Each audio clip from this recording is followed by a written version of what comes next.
Chismis Trend! Welcome back to my YouTube channel. Tila lantaran na nga ang relasyon ng aktor na si Daniel Padilla sa aktres na si Kyla Estrada.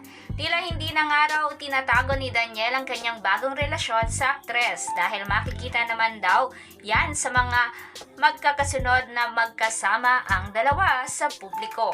Narito naman ang buong detalye ng nasabing relasyon nila Kyla at Daniel.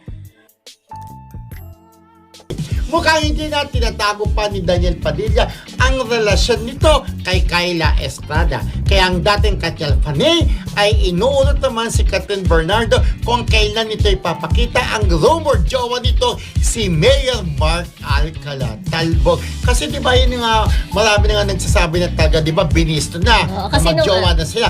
Pero wala pa rin pag-amin. Pero ito nung Christmas special. Hindi lang yun. Tsaka yung pinaka-latest na nanood sila ng concert. Yung Christmas special medyo nagtatago-tago pa eh. Pero itong latest, nung December 3 lang, nanood sila ng concert sa MOA.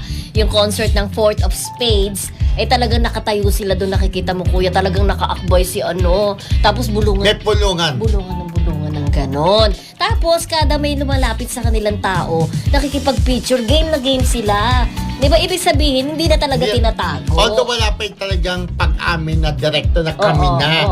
Tapos ayun nga, nasundan naman doon sa Christmas special. After ng Christmas special na parang tapos na kasi mag-perform itong si Kyla. Una siya.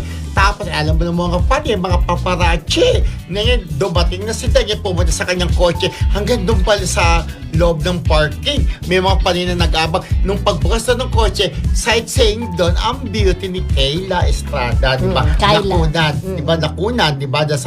Ayan. So ayun nga, obvious naman na parang sabi daw, naghintay. Siguro sinabi daw ni Daniel, sige na love, mauna ka na doon sa car ko. Tapos susunod na lang ako. Kaya pagbukas ng kotse, nakita ng isang panay na picture, di ba? Sa bagay, ayan nga, di ba? Yun nga, kaya sinasabi naman, iyan, very open na sila. Kung tutusin, nakikita na kung saan siya. Kaya naman daw si Catherine. Kaya lang si Catherine naman, di ba? Hanggang ngayon sabi niya, single pa rin siya. Hindi naman niya inaamin na jowa niya na si Mark Alcala. Wala pa rin talagang resibo. Unlike dito kay Daniel at saka kay Kyla. Pero ito di ba unang nalik si Catherine at saka si Mayor.